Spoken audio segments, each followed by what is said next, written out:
말씀 먼저 한 절 읽어보겠습니다. 요한복음 19장 30절 말씀을 먼저 읽겠습니다. 요한복음 19장 30절 말씀.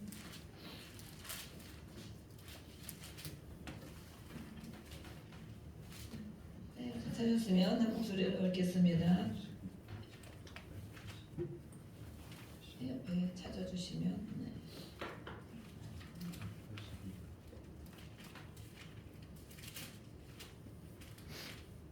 19장 30절 한 절 시작. 예수께서 신 포도주를 받으시더니 이르시되 다 이루었다 하시고 머리를 숙이니 영혼이 떠나가시니라. 아멘. 네, 예수님의 마지막 말씀을 우리가 읽었습니다. 우리 옆에 분 보시고 또 우리 인사 나누겠습니다. 주의 이름으로 축복합니다. 주의 이름으로 축복합니다. 네, 기도하고 있습니다. 기도하고 있습니다. 잘 되는 줄 믿습니다.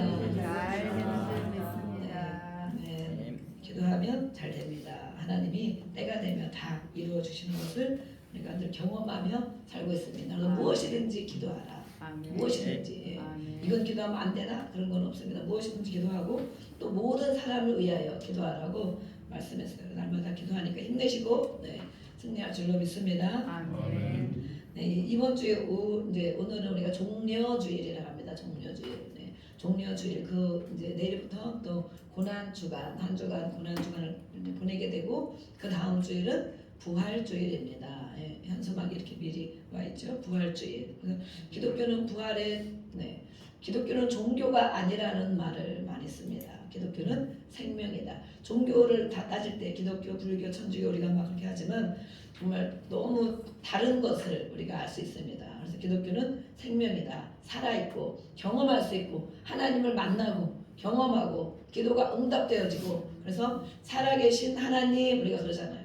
살아계신 예수님, 성령님 하나님 살아계신 걸 믿습니다. 아멘. 다른 종교들은 마음 편하기 위해서 사람이 만드는 종교예요. 내 마음 편하고 그래도 무언가 기도하면 무언가 쏟아내면 그래도 막연하게 뭐가 되겠지 하는 이런 마음 편한 자기를 위하여 우상을 세운다 그러잖아요. 자기를 위하여. 그렇지만 하나님께서 우리 백성을 우리 인간들을 위해서 정말 친히 죽어주시고 그런 종교가 어디 있습니까?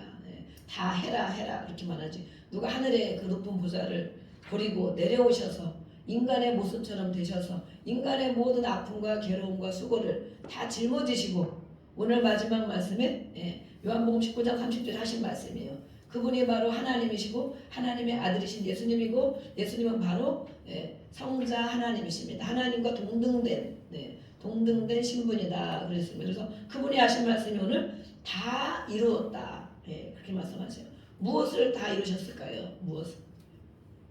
오늘의 말씀을 통하여 우리가 또 보기를 원합니다. 이 종려주일은 종려나무 가지를 흔들면서 환영했다는 뜻으로 종려주일이라고 이제 이름을 붙입니다. 그래서 예수님이 십자가의 죽음을 위해서 죽기 위해서 예루살렘으로 이제 입성하신다. 예루살렘 성으로 들어가시는데 그때에 많은 사람들이 종려나무 가지 지금을 말하면 야자수 거기 많잖아요. 대추야자 같은 야자수 나무를 가지를 가지고 흔들었는데 이것은 어떤 사람을 환영할 때 축제 때 사용했던 그런 풍습이에요. 그래서 이때 예수님이 그때 이제 예루살렘 입성에 들어오시니까 환영하는 뜻에서 이 종려나무 가지를 흔들었습니다.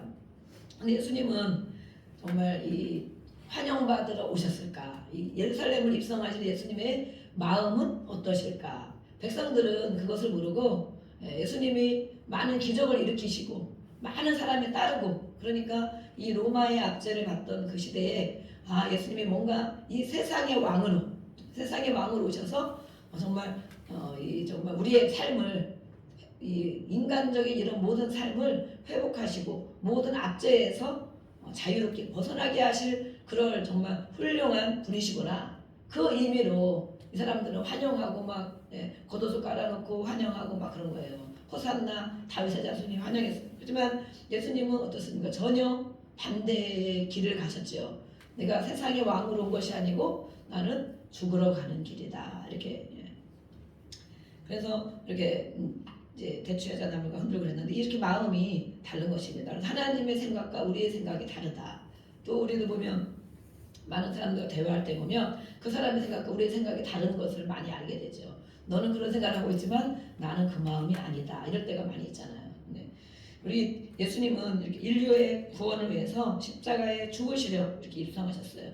네. 군중들은 또 제자들도 모르고 많은 사람들이 세상의 왕으로 환영했습니다. 그래서 나귀를 타시고 이 나귀를 탔다는 것은 겸손을 상징합니다. 겸손, 평화. 그래서 나귀를 타시고 입성을 하셨는데 이 모든 성경의 말씀은 구약 성경에 이미 예언의 말씀이 다 돼 있어요. 네, 그래서 스가랴서 9장에 이렇게 예언돼 있어요. 그대로 예수님은 이제 예언을 이루고 계십니다. 그래서 이 당나귀, 나귀를 타는 것은 평화와 겸손을 상징하는데 전쟁에서 이긴 다음에는 오히려 백마를 타고 나타난다 장군들이. 그런데 정말 계시록에 보면 예수님이 백마를 타시는 것을 볼 수가 있어요. 네. 오늘은 예수님이 당나귀 정말 나귀 새끼를 타고 입성하는데 이 나귀 새끼를 정말 예수님이 그러죠. 예수님이 쓰시겠다, 주님이 쓰시겠다고 합니다. 그러니까 그 주인이 당나귀를 그냥 내어주거든요. 예수님은 모든 것의 주인이시고 모든 만물의 주인이시고 또 그 사람의 속과 사람의 마음을 알기 때문에 예수님이 말씀하시면 다 이루어지시는 거예요. 그리고 이미 그들은 그 은혜를 경험했기 때문에 예수님 쓰시겠다 하면 그냥 아 그렇습니까? 성경엔 자세히 안 나왔지만 그렇습니까? 하고 당연히 내어드리는 주인의 모습을 우리는 또 알 수 있어요. 네, 그래서 이 월요일부터 우리가 오늘이 이제 주일이잖아요. 월, 화, 수, 목, 금, 토 한 주간에 예수님이 하신 일들을 오늘은 이렇게 보기를 원합니다. 십자가를 지시고 죽으신 예수님이 한 주간 동안 하루하루 어떤 일을 하셨는가 정확한 날짜를 보기보다는 이제 성경에 있는 이 구절을 통하여 예수님이 이렇게 십자가를 지시기 위해서 그 길을 가셨구나, 그 여정을 가셨구나 하는 것을 우리가 알아볼 수 있습니다.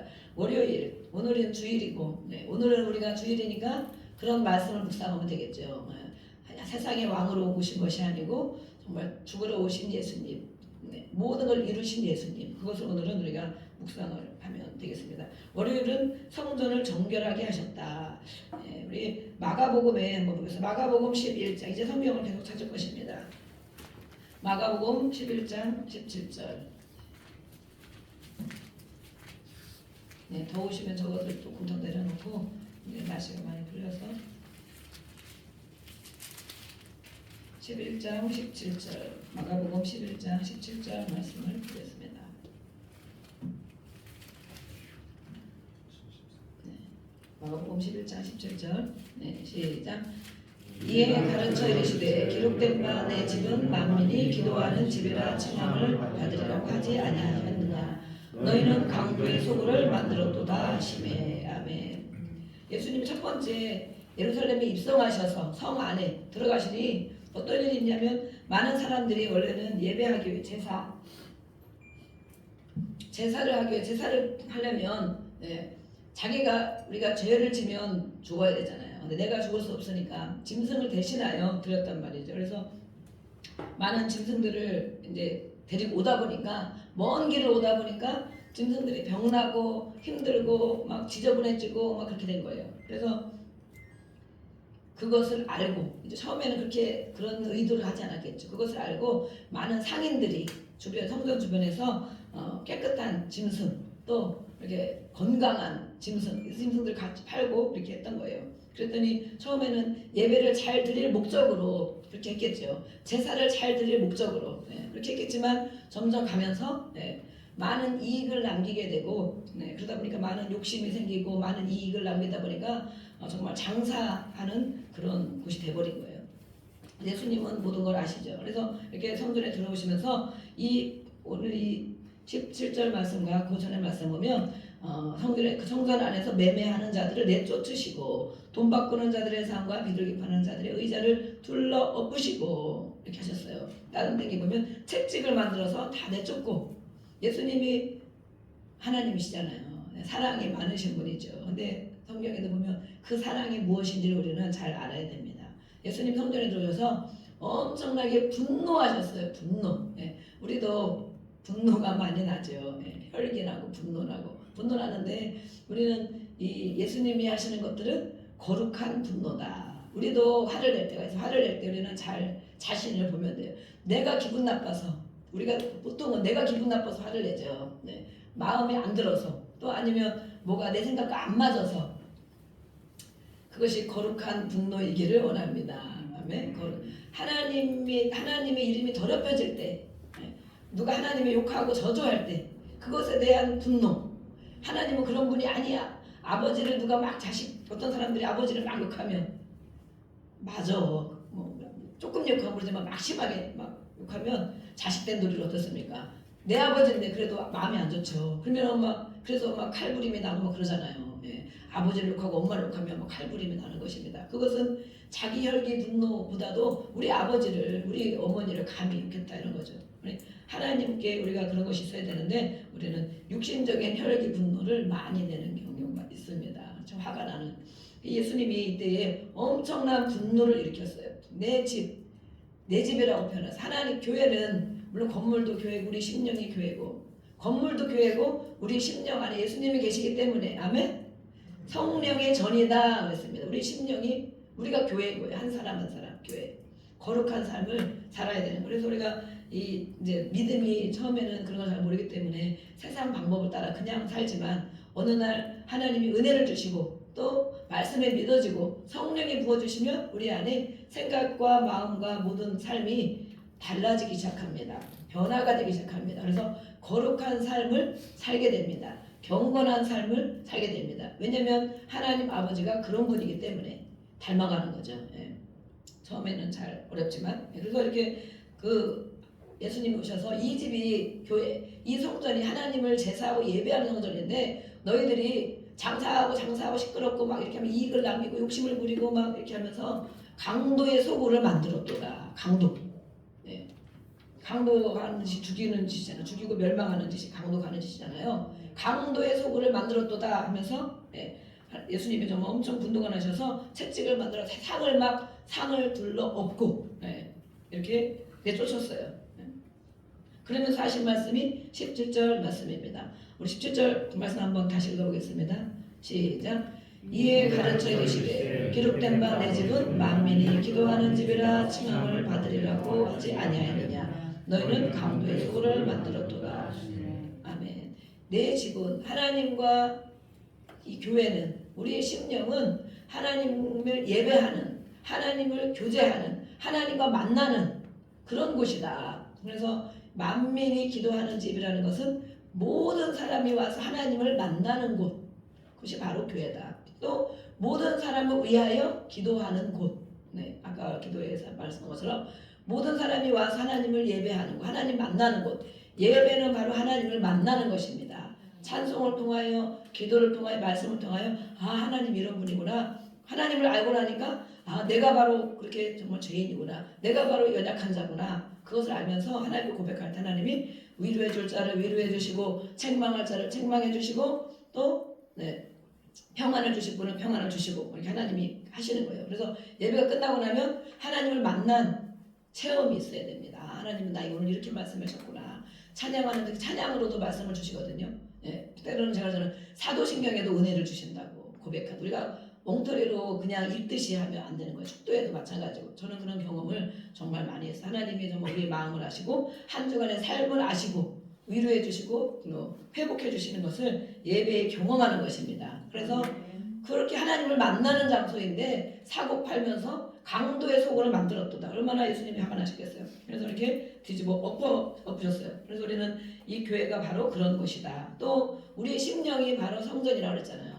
하나님과 날마다 교제하는 우리 성전, 심령이 되어야 될 줄 믿습니다. 하나님은 이제 어디에나 계시죠. 예전에는 성계만 계셨어요. 예루살렘 성에만 계시고 성막에만 계셨지만 이 신약에 성령이 오셔서 예수를 믿는 자의 심령 안에 예수님이 다 임재하셔요. 오셨어요. 마음에 우리가 정말 자식을 생각하면 마음에 생각나는 것처럼 예수님을 생각하면 마음에 계시는 거예요. 옆에도 계시고 마음에도 계시고 교회도 계시고 어디에나 계시고 그래서 우리는 어디서나 주의 이름을 부를 수가 있습니다. 그래서 하나님과 교제할 수 있다. 하나님을 부르고 만날 수 있다. 그런데 그렇게 정말 망가진 이렇게 예배가 아닌 강도의 소굴이 된 곳을 예수님이 둘러고 책망하셨어요. 그래서 월요일날 바로 하신 일이 그런 일이시다. 그래서 우리 옆에 사람 쳐다보고 한번 인사 나누겠습니다. 얼굴을 보니 하나님과 교제를 잘하고 계시는군요. 네, 하나님을 잘 만나고 계시는군요. 찔리는 사람 빛을 보겠습니다. 네, 맞습니다. 그렇게 해야 되는데 그 위에 하신 일은 또 무화과나무, 그 밑에 보면 무화과나무를 저주하신 사건이 있습니다. 무화과나무는 이스라엘의 상징입니다. 상징. 이스라엘에 나무가 많이 있어요. 그래서 상징인데 이렇게 그 나무에 이파리가 무성한 거예요. 무화과는 몇 개월씩 열리거든요. 그때 그 땅에는 날씨가 지중해성 기후이기 때문에 2모작, 3모작 막 하고 추운 날이 아무리 추워도 저도 1월달에 이스라엘 갔다 왔는데 1월달에 갔는데 한 늦가을 정도 날씨, 늦가을 정도 얇은 패딩 정도 하나 입으면 괜찮은 그런 날씨거든요. 그러니까 무화과 나무가 몇 개월씩 열리는데 이파리가 엄청 무성한 거예요. 예수님이 들여다보셨어요. 배가 고프셨어. 그래서 무화과 나무 열매가 있는가 들여다봤어. 그랬더니 이파리만 많이 있고 열매가 없어. 열매가. 근데 물론 다른 성경에 보면 무화과 철이 좀 지났다 이렇게 말씀했어요. 그러면 인간적으로 생각하면 이해가 안 가잖아요. 그죠? 무화과 나무 철이 지났으면 당연히 없지. 그런데 예수님은 왜 무화과 나무를 저주하셨을까? 하면서 말씀했어요. 네가 다음 이제는 열매를 따먹지 못할 것이다 그랬어요. 그랬더니 그 말 예수님이 말씀하고 또 어디를 갔다가 다시 오셨는데 보니까 그 나무가 뿌리채 바싹 말라 있는 거예요. 그 예수님의 말 한마디에.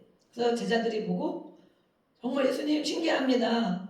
어제 말씀하셨는데 어제라고 여기 보면 어제 말씀하셨는데 어떻게 무화과 나무가 이렇게 완전 뿌리채 말랐습니까?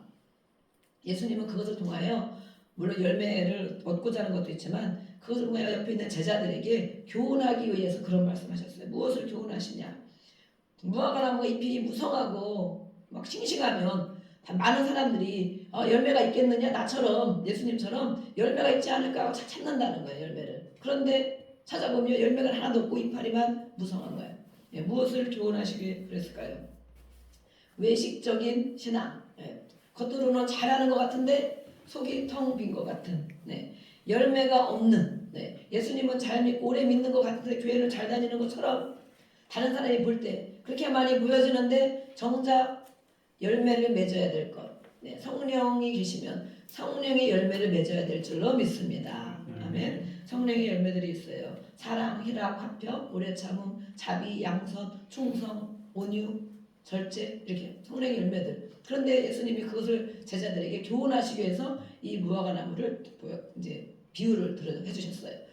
겉은 그렇게 보이지만 정작 열매는 아무것도 없다. 그런 자들은 바로 이렇게 정말 뿌리째 마른 것처럼 저주. 예수님의 말 한마디에 저주를 받는 것처럼 이렇게 저주가 임한다. 심판. 하나님은 그들을 마지막 날에 심판하신다. 그러는 거예요. 심판. 그래서 우리는 겉과 속이 같은 사람이 되어야 되는데 예수를 믿으면 믿을수록 열매들이 내 안에 있느냐 우리가 이것을 점검해야 될 줄로 믿습니다. 아멘. 점검.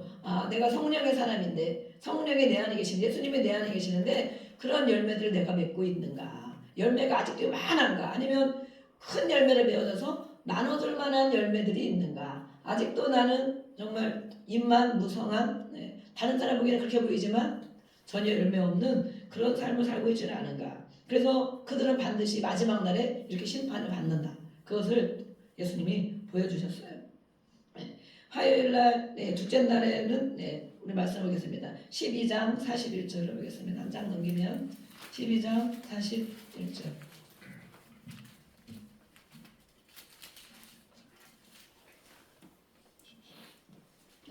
41절에서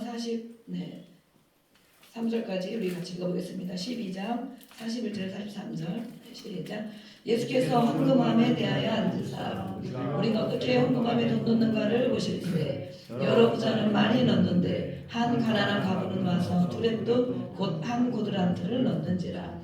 예수께서 제자들을 불러다가 이르시되 내가 진실로 너희에게 이르노니 이 가난한 과부는 헌금함에 넣는 모든 사람보다 많이 넣었도다. 아멘. 말씀이 있는데 이 예수님이 둘째 날에 이제 그 예루살렘에서 많은 이제 제사로 오자는 제사 예전에는 제사. 근데 이렇게 또 헌금함이 있는데 그 앞에 예수님이 정말 이런 거 보면 정말 이해가 잘 안 되겠어요. 아, 예수님 정말 그 앞에 앉으셔가지고 오늘 예수님이 이 자리에 함께 계십니다. 아멘. 헌금함 앞에 앉으셨습니다. 헌금함 앞에 앉으셔서 다른 성경에 보면 그걸 대하에 마주 저기 헌금함인데 여기서 쳐다보고 계시는 거예요. 그림들이 이렇게 있죠? 쳐다보고 예수님이. 근데 헌금을 안에 딴 데 보고 계시니까 이렇게 하시면 되는데 헌금을 누가 얼마나 넣나 이걸 보고 계시는 거예요.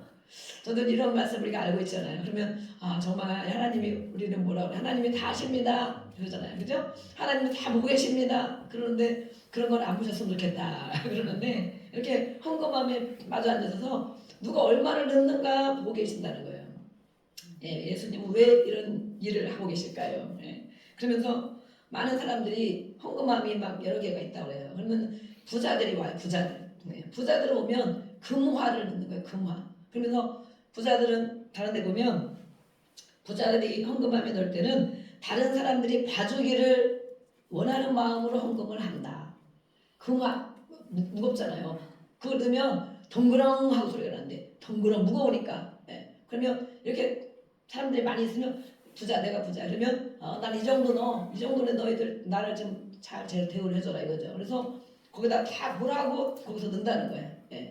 근데 이 과부는 어떻게 넣느냐? 다른 사람이 볼까봐. 나는 정말 가진 게 과부라는 것은 예전에 지금보다는 시대가 다르고 이 시대는 틀리기 때문에 과부는 남편이 없으면 정말 먹고 살기가 아주 힘든 그런 상황을 말해요. 그래서 아들이 없거나 또 남편이 없으면 정말 끼니 걱정을 할 만한 그런 남자들이 다 일을 했기 때문에. 근데 이 과부라고 표현한 것은 정말 가난한 사람을 말하는 거예요. 근데 그 과부도 하나님 앞에 예배하고 제사를 드리러 왔는데 정말 너무 창피스러운 거예요. 부끄러워. 아 정말 나는 가진 게 이거밖에 없는데 이것을 드려야겠구나. 그런데 다른 사람이 볼까봐 오히려 부끄러워서 드리는 거예요. 그러면 소리도 안 나. 그죠? 막 그 뭐라 그랬어요? 베라리움, 도드라트는 가장 작은 단위. 제가 찾아보니까 그것은 지금으로 말하면 두 고드라트니까 2,000원 정도, 2,000원. 근데 정말 그것이 이 사람에게는 지금도 2,000원 드리면 많이 들어있는 것 같죠. 1,000원인데 그것을 이 사람에게는 전 재산인 거예요. 그 밑에 보면 예수님 말씀했어요. 예수님은 이렇게 알고 계시고 상황을 알고 계시고 형편을 알고 계시고 또 헌금 넣는 것도 알고 계시고 그들은 다 풍족한 중에서 넣었거니와 이 과부는 그 가난한 중에서 자기의 모든 소유 곧 생활비 전부를 넣었느니라 하시더라. 그럼 오늘 예수님 아이고 이 생활비 전부를 내라는 것인가 시험에 들지 마시고 예수님을 보는데 그 마음을 본다는 거죠. 그 중심을 본다는 거죠. 많은 것을 조금 드리는 거는 별거 아니에요. 근데 이 사람에게는 정말 자신의 온 재산 그걸 드리고 나면 먹고 살 수가 없어. 그런데 하나님의 은혜가 얼마나 감사했던지 그런데도 정말 창피하고 부끄러워서 이것을 드리는데 넣는데 이거는 달걀 표시도 안 나요. 달걀 표시도. 그런데 예수님이 이렇게 이거를 보고 계시는 거예요. 그러면서 이 보물이 있는 곳에 내 마음이 있다 그러잖아요. 그래서 정말 우리가 헌금은 자기 믿음의 고백이다라고 하거든요. 실제로 그럴 수 있습니다.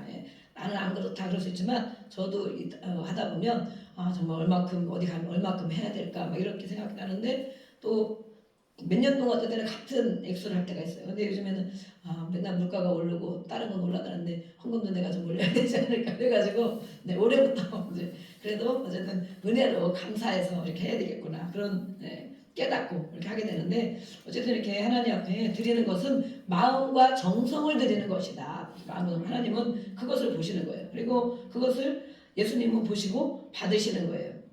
그런데 이 헌금은 물론 돈을 여기서 표시했지만 하나님 앞에 우리가 어떤 헌신, 수고 또 뭐 모든 것들을 할 수가 있죠. 그런 걸 할 때 어떤 사람들은 나를 알아주기를 그렇죠. 안 알아주면 막 서운하잖아. 목사님이라도 알아주고 막 달아줘야 되는데 그러면 제가 하나님 제가 줄 수 있는 게 별로 없는데 정말 그들을 위해서 축복하며 기도를 해주겠습니다. 하나님이 저들에게 갚아주시옵소서. 제가 그렇게 기도를 이제 많이 해요. 물론 저도 교회가 이렇게 오셔서 세우시고 같이 수고를 해주는 거 정말 너무 감사하죠. 그래서 감사합니다 하지만 저도 막 마음으로 어떻게 저분들에게 뭘 해드릴까 막 이런 마음이 있는 거예요. 그런데 아니지, 내가 해줘봐야 얼마나 해주겠냐, 얼마큼. 네, 아니다. 하나님으로부터 저들이 공급받도록 정말 기도해드려야 되겠구나. 네, 그런 마음이 더 많이 생겨졌어요. 하나님 이렇게 축복해 주세요. 하나님이 갚아주세요. 하나님 갚아주세요. 그래서 저들이 하나님을 알고 이 모든 수고와 헌신과 꼭 돈만을 얘기하는 것이 아니고 돈은 가장 중요한 것이잖아요. 우리가 가장 중요한 것, 또 시간을 드리고 정성을 드리고 수고 헌신을 드릴 때 하나님이 정말 예수님이 현금함 앞에 앉아서 지켜보시는 것처럼 나의 삶을 다 보고 계시는구나. 우리의 수고와 헌신을 다 보고 계시는구나. 그렇기 때문에 그것을 하나님 앞에 드렸을 때 하나님이 갚아주는 걸 경험하시기를 축복합니다. 아멘. 저도 많이 마음에 그런 것들이 있어요. 그러다 보면 하나님이 야 진짜 하나님 우리 전사님하고 제가 얘기를 많이 나누잖아요.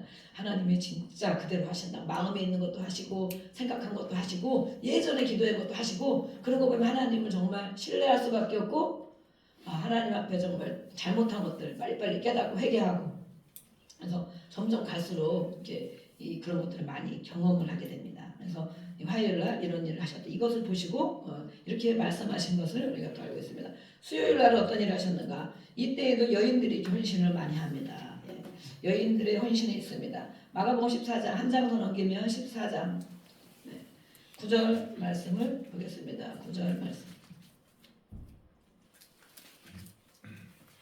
14장 9절 시작. 내가 진실로 너에게 이르노니 온 천하에 어디서든지 복음이 전파되는 곳에는 이 여자가 행한 일도 말하여 그를 기억하라 하시니라. 아멘. 한 여인이 또 나옵니다. 어떤 여인이 나오느냐? 8절에 보면 그는 힘을 다하여 내 몸에 향유를 부어 내 장례를 미리 준비했다. 이 여인은 찾아보면 나사로, 예수님이 나사로가 죽었다가 다시 예수님이 살리셨습니다. 살리셔서 예수님이 앞으로 부활할 것도 이렇게 말씀해 주신 거예요. 죽은 자도 살리시는 하나님. 그런데 이 동생, 여동생 마리아예요, 마리아. 근데 정말 부모가 안 계시고 이렇게 언니 또 여동생 나사로 셋이 사는 거죠. 어렵게 살고 그러는데 이 예전에는 결혼하기 전에 이 향수, 향유 이거를 다 모아가지고 그걸 가지고 치장을 하고 하느라고 정말 뭐 몇 년이든 모아서 이걸 가지고 결혼할 걸 준비하고 그러는데 이 여인이 마리아라는 이 여인이 300데나리온 다른 게 보면 300데나리온이다. 이 귀한 향유 옥합을 그 향수 지금 말하면 향수 그걸 깨뜨려서 예수님의 발 앞에 붓고 다 이렇게 예수님에게 발랐다는 거예요. 그래서 다른 사람들이 보면서 많이 책망하고 꾸짖습니다. 제자들이 보고 왜 그러냐면 이것을 팔으면 제가 계산을 해보니까 3천만 원 정도 된다. 지금도 3천만 원 엄청 큰 돈이죠. 네. 예전에는 얼마나 큰 돈이겠어요. 매년씩 모은 것을 가지고 오더니 얼마나 뭐 하나님 앞에 예수님 앞에 감사한 일이 많은지 그 은혜가 감사한지 그 앞에 깨뜨려서 향수 냄새가 막 진동을 하는 거죠. 근데 예수님이 뭐라고 말씀하셨느냐? 제자들과 예수님은 이렇게 정반대의 얘기를 늘 합니다. 예수님은 하나님이시고 영적인 말씀을 많이 하시죠. 제자들은 육신의 눈 가지고 육신의 생활만 바라보고 있죠. 그래서 이 말 뜻을 정말 도무지 깨닫지 못하는 제자들이 막 혼을 내요. 아이 여자야 정말 이것을 팔아서 가난한 사람들이 이렇게 많은데 그들에게 이것을 나눠주고 그러면 되는데 왜 이렇게 낭비를 하느냐? 왜 허비를 하느냐? 이러고 막 혼내켜요. 그런데 예수님은 뭐라 그래요? 가만두어라. 저 여인이 정말 잘하는 일을 한다. 왜냐하면 그거 너희들이 알지 못하지만 이 여인은 예수님은 지금 죽으러 가시는 거잖아요. 다른 사람들은 아무도 모르는 거예요. 그런데 죽을 것을 미리 알고 이렇게 장례를 준비하는 것이다. 장례 예수님이 우리가 이제 고난 주간 이제 지나는데 예수님 십자가에 달리시고 밤새 채찍에 맞으시고 피 비린내 나고 막 피가 엉겨붙고 밤새 고문당하고 그 다음에 그 모든 것을 미리 준비하기 위해서 향수를 다 들이부었다는 거죠. 그 냄새들. 그런데 예수님이 이 여인을 칭찬하면서 이 여인이 한 일을 이 성경에 기록된 어느 곳마다 이것이 정말 기념이 될 것이다. 기억할 것이다. 그래서 오늘도 우리가 이 성경을 읽으면서 이런 여인들의 헌신이 있었구나. 예수님의 장례를 알고 자기도 그렇게 알고 했는지 모르겠는지는 모르겠어요. 하지만 어쨌든 예수님이 이렇게 십자가를 지러 가시는 정말 하루하루 가시는 중인데 이 여인의 헌신이 있어서 이 여인의 헌신은 이 많은 돈을 이 많은 정성을 드릴 때는 우리가 정말 그 여인이 무엇을 저렇게 해결받았는가 어떤 은혜를 그렇게 받았는가 이 여인은 정말 많은 예수님 앞에 은혜를 입은 여인이다 그렇게 말하고 있습니다. 은혜를 입은 여인 그 은혜를 자기의 모든 재산을 털어서 갚는 거죠. 그래서 때로는 그런 일들이 많이 있습니다. 그래서 부활 후에 예수님 직접 부활 후에 예수님은 가장 먼저 이 여인을 만나 주셨습니다. 네? 부활 후에 이 여인이 돌고 있을 때 정말 만나 주셨어요. 목요일에는 어떤 일을 하느냐? 최후의 만찬. 네, 최후의 만찬 우리가 그림도 많이 보시죠? 마태복음 이거는 마태복음으로 가겠습니다. 마태복음 26장. 그 앞에 몇 장 넘기면 앞으로 가면 마태복음 26장 26절 28절을 보겠습니다.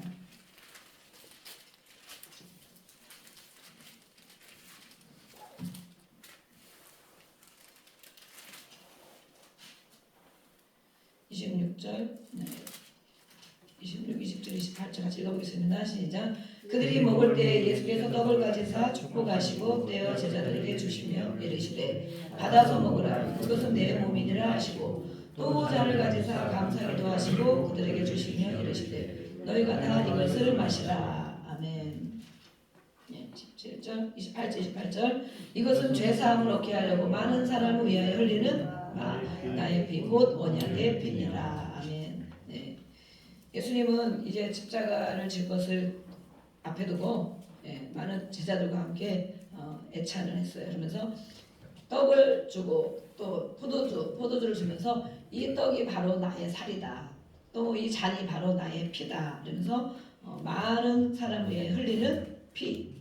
그래서 이것을 기념하라라고 말씀. 우리가 성찬식을 하잖아요. 성찬식 하시고 또 이제 제자들을 발을 닦아주신 장면이 있습니다. 이 제자들에게 또 중보기도를 요청하셨습니다. 이때 목요일날, 금요일날 십자가를 지셨거든요. 목요일은 잡혀가서 저녁에 잡혀가서 고문당한 그런 날이 바로 목요일입니다. 그래서 제자들을 위해서 기도도 해주시고 또 나를 위해서 기도해줘라 제자들은 깨어있지 못하고 같이 예수님 옆에서 기도해주지 못했어요. 그리고 성찬식을 하시고 이제는 세족식 제자들의 발을 닦아주면서 선생인 내가 너희를 이렇게 하는 것처럼 섬기러 온 예수님 섬기러 온 것처럼 너희도 섬기는 자가 되어라. 우리는 섬김을 받는 것이 예수님의 제자가 아니고 섬기는 자가 바로 예수님의 제자인 것입니다. 아멘. 마음이 내려져서 아까 우리가 부자와 그 과부의 돈을 우리가 헌금을 드리고 본 것처럼 나를 내세우고 나를 또 봐주기를 바라는 것이 아니고 섬기는 자 예수님이 마지막에 가르쳐 주신 것 제자들의 발을 다 씻겨주시면서 그 예수님을 본받으라고 말씀했어요. 그래서 목요일날 이렇게 최후의 만찬 이렇게 하셨어요. 그래서 십자가의 죽음을 기념하라. 살과 피를 대하는 것. 이것은 바로 너에게 생명을 이렇게 주는 것처럼 내가 모든 것을 살과 피를 다 내어준다라고 말씀한 거예요. 그래서 생명을 주시고 또 우리에게 영생을 갖게 하시고 또 마지막 날에 부활하신다. 그래서 이 말씀에 보면 요한복음 6장, 요한복음 6장을 한번 가보겠습니다. 요한복음 6장 요자라고 써 있습니다. 요자.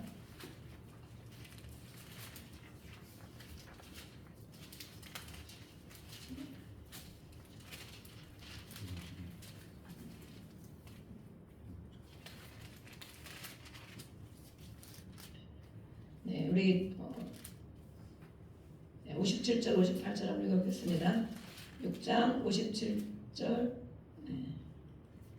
57절, 58절 시작. 살아계신 아버지께서 나를 보내시되 내가 아버지로 말미암아 사는 것 같이 나를 먹는 그 사람도 나로 말미암아 살리라. 이것은 하늘에서 내려온 떡이니 조상들이 먹고도 죽은 그것과 같지 않아요. 이 떡을 먹는 자는 영원히 살리라. 아멘. 이 떡이 뭐예요? 우리가 육신의 떡을 말하는 것이 아니고 예수님을 말하는 거예요. 예수님. 그래서 예수님을 먹고 마시는 것. 그럼 어떤 사람들은 식인종인가 이러잖아요. 그것이 아니고 영적인 말씀이죠. 예수님과 함께 살아가는 것. 그러면 예수님 하나님이 다시 살리신다. 그래서 우리가 다음 주 부활절 예배를 드리는데 주님과 함께하는 것. 그래 예수님은 요한복음 1장에 나는 그리스도는 말씀이다. 그렇죠?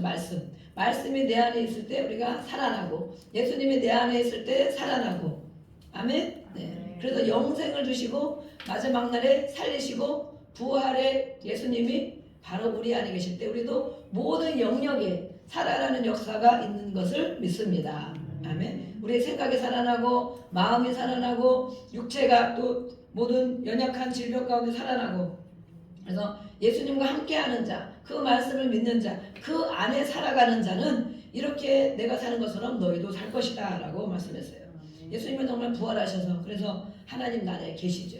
다시 오시겠다고 약속하신 것을 우리는 재림이다 이렇게 말합니다. 그래서 목요일날 이렇게 지셨어요. 또 겟세마네 기도를 통하여 예수님이 얼마나 십자가를 지시는 것이 고통과 괴로움, 육신으로서는 이 십자가의 처형이 가장 정말 처참한 극형 사형이거든요. 십자가에 가시관을 씌우고 손과 발을 다 박아서 정말 피가 흐르고 그 때 앞에 가장 뜨거운 때에 정말 그렇게 죽을 때까지 거기 두는 거거든요. 그런데 이 육신을 가진 예수님은 정말 그 하나님의 명령대로 십자가를 져야 되는 것을 믿고 아셨지만 마지막에 그 고통을 너무 괴로워하셨어요. 그래서 제자들에게도 내가 고민하여 죽게 되었다. 내가 심히 고민하여 죽을 지경이다. 그랬어요. 육신을 가지신 예수님의 이 마지막 말씀이에요. 우리도 고민하여 죽을 만한 그런 일을 겪은 일이 있습니까? 예수님도 그 일을 겪으셨구나. 그래서 모든 것의 해답은 바로 예수님을 만나면 해결됩니다. 내가 고민하여 죽게 되는 문제 가운데도 예수님도 육신을 가졌기 때문에 이런 경험을 하셨구나. 그 예수님을 찾아야 됩니다. 그 예수님을 불러야 됩니다. 그 예수님을 만나야 됩니다. 그러면 예수님이 아까 말씀한 것처럼 다 이루셨다. 이 모든 우리 육신에 겪어야 될 모든 것들을 짊어지고 가셨기 때문에 그것을 걷어가 주시고 하나님께 기도할 때 호소할 때 그것을 가져가 주시고 하나님이 주시는 새로운 은혜와 평강과 위로를 우리에게 주시는 것입니다. 아멘. 그것이 바로 기도입니다. 기도. 그래서 우리가 어떤 일이 있어도 기도하지만 정말 힘들고 고민하고 죽게 되는 이런 문제를 가지고도 주여 하고 부르는 거예요. 예수님 살려주세요 하고 부르고 내가 이렇습니다. 죽을 지경입니다. 그럼 예수님은 나 몰라라 하시는 분이 아니고 나도 그런 적이 있다. 너가 얼마나 힘들겠느냐. 너가 얼마나 고민이 크겠느냐. 얼마나 괴롭겠느냐. 그래서 그것을 아픔을 다 가져가시고 또 주님이 새로운 살 수 있도록 소망을 주시고 희망을 주시고 또 이겨나갈 수 있는 담대함도 주시고 힘을 주시는 것을 우리는 날마다 기도를 통하여 경험하는 줄 믿습니다. 그래서 기도하는 것입니다. 그래서 어디서나 기도할 수 있고 또 혼자 막 기도하고 어려우면 같이 모여서 기도할 때 주여 하라 같이 부르짖고 이렇게 기도하는 것입니다. 예수님도 이렇게 됐습니다. 그러나 마지막에 뭐라고 말씀했느냐. 다 기도해드리고 하나님께 다 기도하고 예수님도 내 뜻대로 마옵시고 아버지의 뜻대로 되기를 원합니다. 그랬어요. 이제 모든 걸 내려놓은 거죠. 우리가 호소를 다 합니다. 호소를 하고 주님의 뜻대로 하시옵소서. 그러면 하나님이 하나님 뜻대로 가장 잘 하십니다. 아멘. 그래서 예수님도 마지막 육신에 가지고 이렇게 기도하셨어요. 그렇지만 아버지 뜻대로 되기를 원하면 내 뜻대로 해달라고 우리는 날마다 기도하지. 이거 해달라고 저거 해달라고. 그러지만 물론 그렇게 해주시는 경우도 물론 있지만 때로는 기도하고 주께 맡깁니다. 그러면 주님 뜻대로 이루어지기를 구합니다. 그러면 하나님 뜻대로 해주시는데 그것이 가장 좋은 방법이다. 하나님 해주시는 것을 볼 수 있어요. 내 뜻이 이건데 하나님 이렇게 해주시고 물론 때로는 맞을 때도 있지만 때로는 안 맞을 때도 있어요. 그래서 이렇게 예수님이 목요일날 이렇게 성찬식과 세족식 또 기도하신 것을 볼 수가 있습니다. 금요일에 십자가에 달리시고 숨지신 일 우리 요한복음 펴놓으셨는데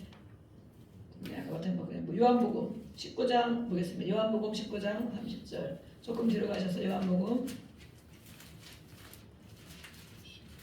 19장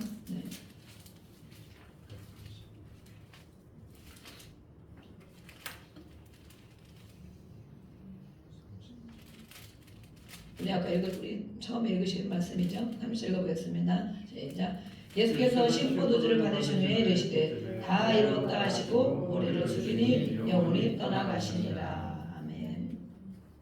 예수님이 십자가에 달리셨어요. 네, 그래서 이 모든 제자들에게도 모든 사람들에게도 그렇게 고쳐주고 회복시켜주고 다 했는데 그들이 마침내는 십자가에 못 박아라 막 이랬거든요.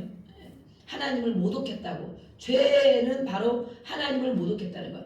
너가 인간인데 선지자 같고 능력이 있지만 인간인데 왜 자신을 하나님이라고 하느냐, 하나님의 아들이라고 하느냐. 그는 정말 가장 큰 죄다. 그래가지고 예수님을 십자가에 못 박아라 그랬습니다. 강도는 내어주고 예수님 십자가에 못 박게 됩니다. 그래서 예수님이 이 모든 사람들에게 배반당하고 배신당하십니다. 배반. 네.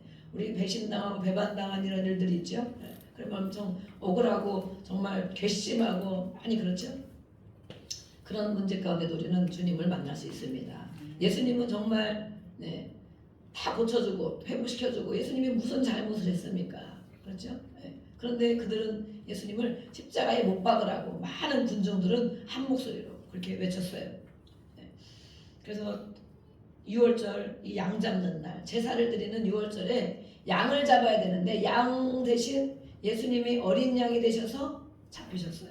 그래서 예수님은 어린 양이 세상 죄를 지고 가는 어린 양이 되셨어요. 우리의 모든 죄를 짊어지고 가시는 양이 되셨어요. 그래서 빌라도에게 재판을 받고 오전 9시에서 오후 3시 네, 그래서 새벽에 밤새 고문당하시고 새벽에 끌려가셔서 9시부터 십자가에 달리십니다. 그래서 오후 3시까지 6시간 동안. 그래서 우리가 이 고난주간, 이제 한 주간 고난주간인데 그전엔 금식을 한 끼씩이라도 금식합시다. 또 예수님의 고난을 묵상하며 또 감사하며 그 앞에 살아갑시다. 한 끼씩 금식도 하기도 하고 금요일 날은 정말 예수님 십자가에 달리신 날이니 종일 금식도 하고 근데 그것이 많이 이렇게 점점 희미해지는 것 같더라고요. 요즘에는 그렇지만 밥을 굶는 거 한 끼 굶고 막 10시 땡 되면 밥을 막 차려놓고 막 먹으려고 했어.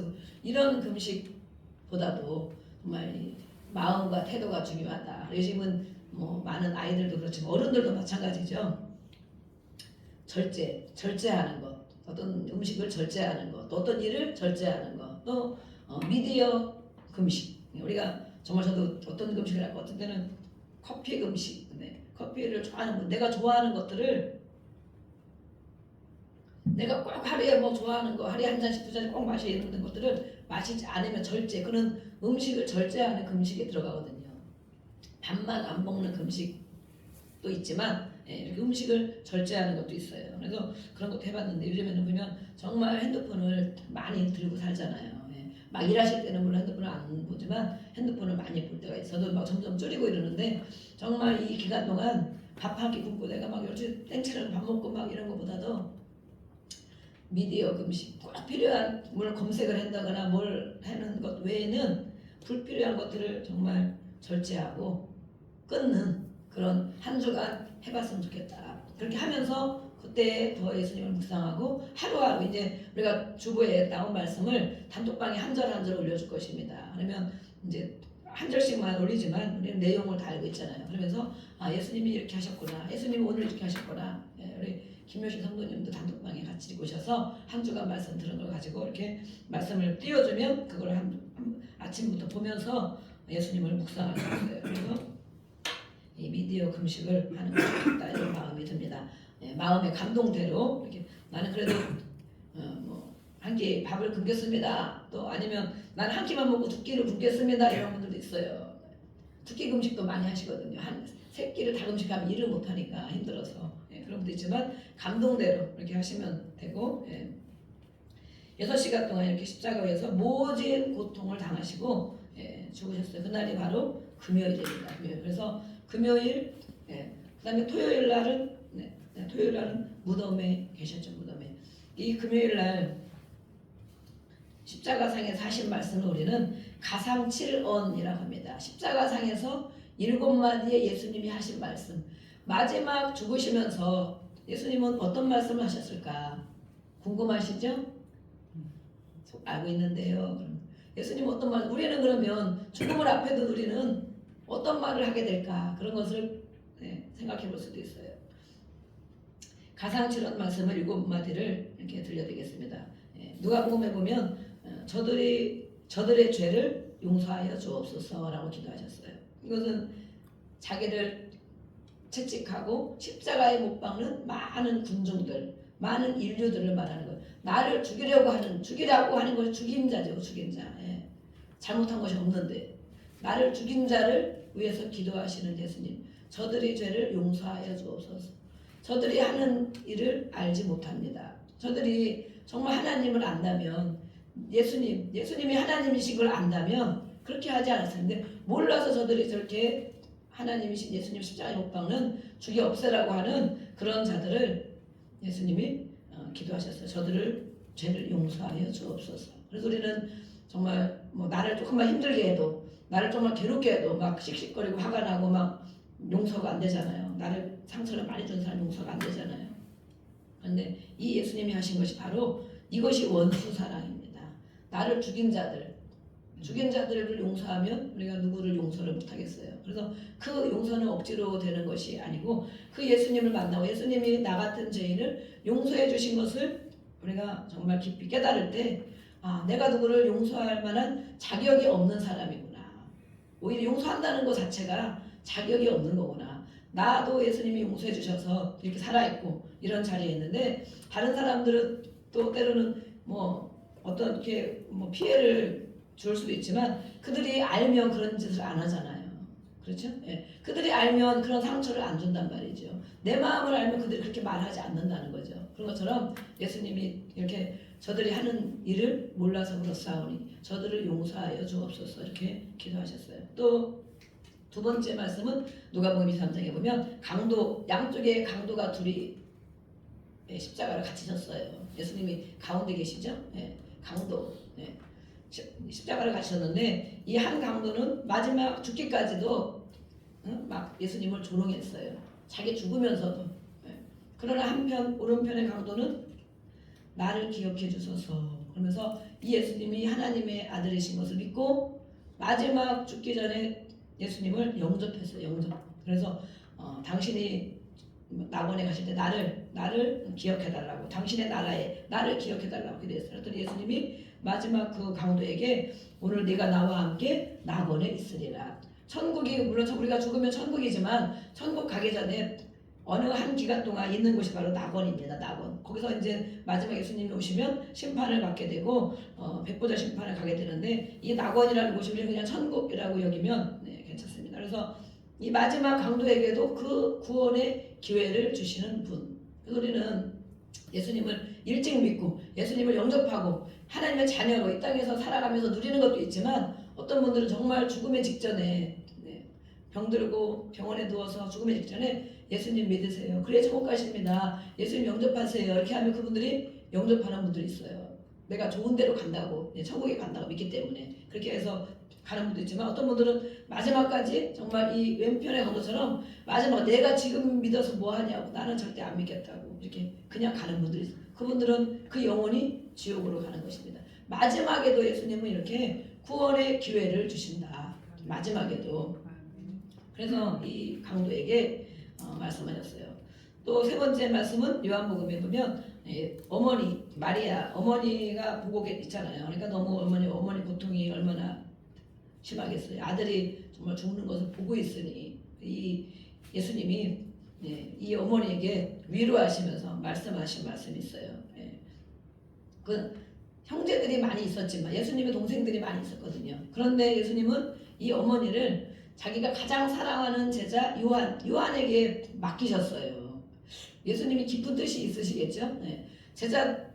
자기의 육신의 동생들보다도 정말 이 어머니를 가장 사랑하는 어머니를 누구한테 맡기면 그 영혼 육을 영적으로 마음으로 육으로 잘 돌보겠는가. 그것이 바로 자기가 가장 사랑하는 제자 사도 요한이었어요. 요한. 그래서 요한에게 맡기시면서 보소서 어머니의 아들입니다 이러면서 부탁했어요. 그래서 정말 예수님은 끝까지 효도하신 분이시고 또 이 육신으로만이 아니라 영혼까지 잘 돌볼 수 있는 그에게 맡기셨다. 그래서 예수님이 또 세 번째 하신 말씀. 네 번째는 마태복음에 나옵니다. 엘리 엘리 라마 사박다니 하시면서 아람으로 말씀하셨어요. 이 뜻은 하나님이여 어찌하여 나를 버리시나이까 이시요. 마지막 피 흘리고 죽으시면서 하신 말씀.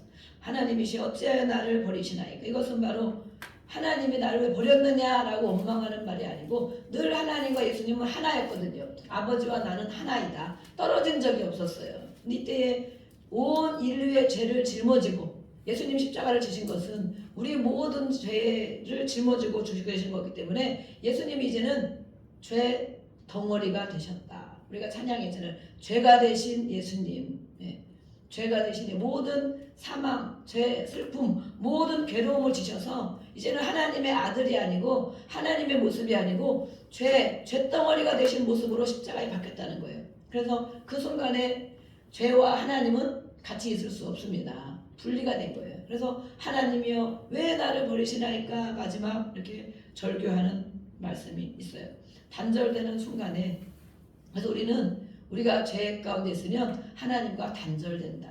하나님과. 그래서 하나님을 깊이 만나지 못한다는 그 죄가 무엇일까? 하나님이 좋아하지 않는 것, 하나님이 기뻐하지 않는 것, 그것들을 우리 마음에 가득 담고 있으면 막 하나님 앞에 주의 이름을 부르고 그래도 나를 만나 주시는지 안 만나 주시는지 잘 알 수가 없어요. 그래서 우리는 항상 오면 먼저 회개부터 하는 하나님 생각나게 해주세요. 내가 한 주간 동안 마음에 거리끼는 거 생각나는 것만 회개하는 거예요. 회개하고 예수님 보혈로 씻어주세요. 용서해주세요 하면 이제 예수님 용서해주시고 하나님의 은혜를 부어주시죠. 그래서 가득 가지고 있으면 하나님을 만나지 못한다. 단절된다. 그것을 예수님을 통해서 알 수 있어요. 또 요한복음 5번째는 내가 목마르다 하셨어요. 내가 목마르다. 그렇죠. 물과 피를 다 쏟아내시는 예수님은 완전한 인간의 모습이기 때문에 내가 목마르다. 다 내어주셨어요. 그래서 그 내어줌이 우리에게는 생명을 주시고 생명수로 우리에게 주신 것을 믿습니다. 예수님은 다 쏟아내어 주시고 우리에게는 생명을 주신 것이다. 그래서 이렇게 내가 목마르다. 인간으로서 정말 겪으신 이런 일들을 우리가 볼 수 있습니다. 6번째는 요한복음 19장 30절에 말씀한 것처럼 내가 다 이루었다. 내가 다 이루었다. 모든 것. 하나님의 사명을 받고 이 땅에 오셔서 이 33년 살아가시는 동안에 하나님이 맡기신 모든 일들, 온 인류를 위한 일들, 또 본인이 감당해야 될 일들을 다 이루었다. 그랬어요. 그래서 우리는 예수님이 다 이루셨기 때문에 우리의 모든 영혼, 육의 문제들과 사건과 괴로움과 이 모든 것들을 하나님 앞에 해결받을 수가 있는 것입니다.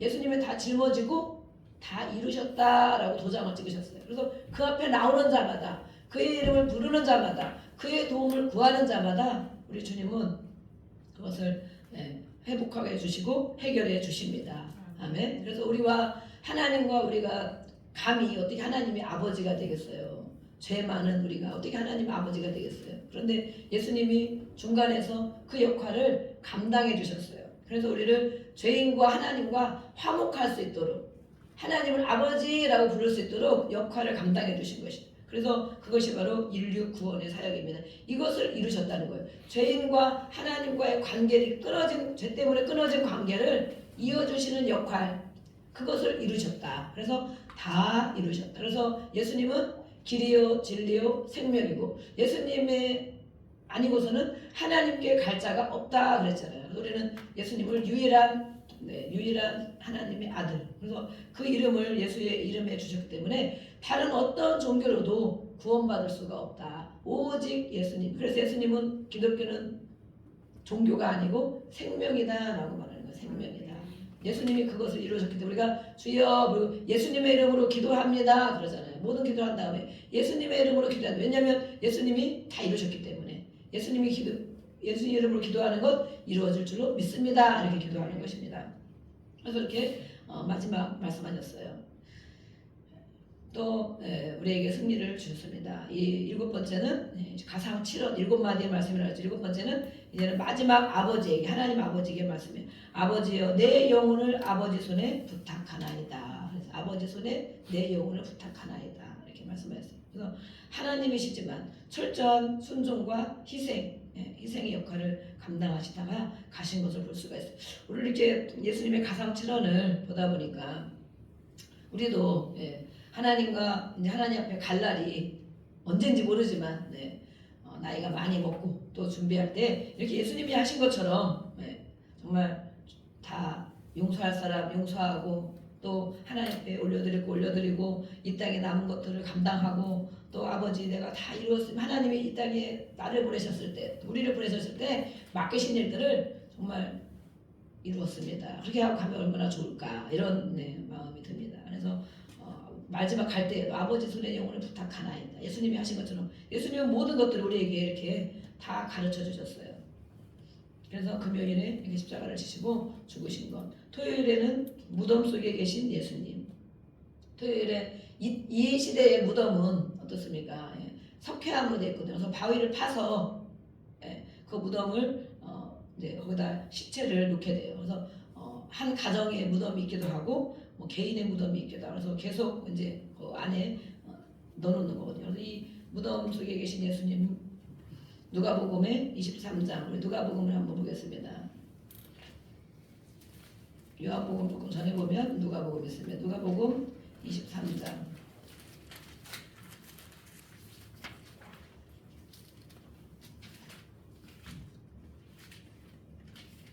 23장 54절 56절을 보겠습니다. 누가복음 누기라고 써있죠. 23장 54절 56절 54 시작. 이날은 준비일이요 안식일이 거의 되었더라.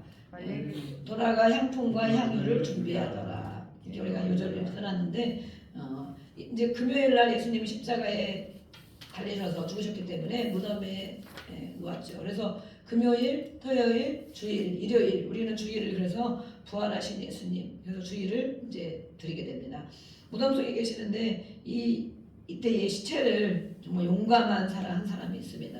예수님이 십자가에 죽으시고 아리마대 사람이라는 요셉이 와서 예수님의 시체를 달라라고 말합니다. 그래서 이 사람은 공회의 회원인데 덕망 높은 의회 의원인데 정말 용감하게 예수님의 시체를 달라고 해서 자기가 나중에 죽으면 들어가야 할 무덤 새로 준비해놓은 그 무덤이 있는데 거기에 예수님을 이제 넣게 돼 무덤에 장사 지냈다라고 말합니다. 그래서 이 사람은 바로 많은 제자들은 예수님을 오히려 십자가 못 박으려 다 도망가고 그랬는데 이 사람은 숨어있는 제자 중에 한 사람이다. 그래서 정말 예수님의 장례를 준비한 사람을 또 볼 수 있습니다. 그래서 이 안식일을 준비하는 금요일이다. 우리가 이 구약에는 안식일을 지켰죠. 근데 우리가 이제는 어제 보면서 우리가 오늘은 주일이잖아요. 주일 예배를 드릴 때 우리는 아무 생각 없이 금요일, 토요일 뭐 피곤하고 힘들고 그렇게 막 하다가 밤늦게 자고 막 이러다가 아침에 생각은 못하고 막 그러고 이제 주일날 예배를 오는 사람이 있죠. 그렇지만 그렇지 않은 이렇게 준비하는 마음 토요일 되면 내일 예배 가는구나 내일 예배 있으니까 또 미리 기도할 것도 기도하고 준비할 것도 기도하고 하고 또 일찍 자고 아침에 기분이 나쁜 일이 있으면 또 기도하고 이러면서 예배에 하나님이 나에게 어떤 말씀을 주실까 오늘 어떤 은혜를 주실까 이렇게 준비하고 오는 또 성도들이 있습니다. 이렇게 이 준비한 것을 향품과 향유를 준비한 이 여인들이기도 하잖아요. 여인들이 예수님의 시체를 보면서 거기 이제 향을 이제 냄새가 나고 썩으면 이제 냄새 나고 그러니까 그 향을 바르려고 가는 거예요. 그런데 이날이 바로 안식일 전날 준비하는 날이다라는 것입니다. 우리가 예배를 올 때에도 이렇게 그냥 정말 토요일 늦게까지 또 힘들고 어려운 생각 이런 것에 깊이 있지 말고 그런 걸 미리미리 걷어내고 주일날에도 아침에도 보면 막 이렇게 막 힘든 일이 생기잖아요. 아이들 깨우고 먹다 보면 내 마음이 막 불편해지고 막 그런 일이 생겨요. 그럴 때도 주일을 준비하는 마음이 되게 중요합니다. 그래서 미리 기도하고 오셔서도 기도하고 힘든 것들을 다 쏟아내고 예수님으로 씻어주세요. 그렇게 할 때 우리가 정결한 마음을 하나님 받으시는 예배를 드리게 되는 줄로 믿습니다. 이렇게 준비하는 것 그래서 우리가 토요일날 오면 기도하잖아요. 토요일날 청소하고 또 기도하고 이러는데 정말 저도 그전에 형도 때에도 저도 또 토요일날 꼭 기도하면서 청소를 했거든요. 그런데 어느 날은 토요일날 못 간 날은 주일날 이렇게 보면 은혜 받기가 한참 걸리더라고 진짜로 한참 걸려. 막 그동안 있었던 일 생각나고 말씀도 막 안 들어오고 막 이래요. 그런데 토요일날 청소하고 기도하고 하면 주일날 아주 정말 그 교회 가서부터 은혜가 되고 하나님 말씀을 받고 충만하게 하고 올 때가 있어서 이렇게 준비하는 것이 중요하구나. 이것을 우리가 깨달을 수 있습니다. 우리 옆에 분 보시면서 다 깨닫습니다. 인사 나누시겠습니다.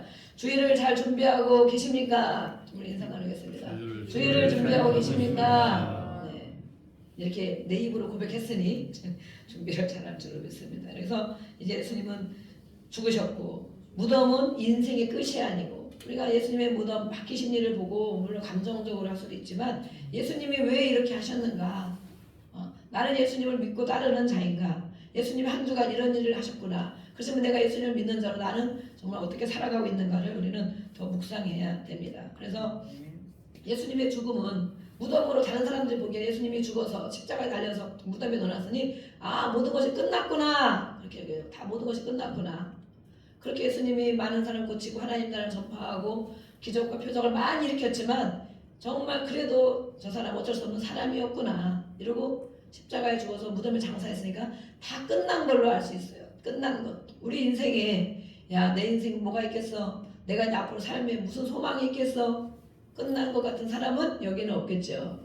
노인들도 그런 분들이 있어요. 아유 이제 뭐 다 끝났지. 어떤 일을 봐도 다 끝났지.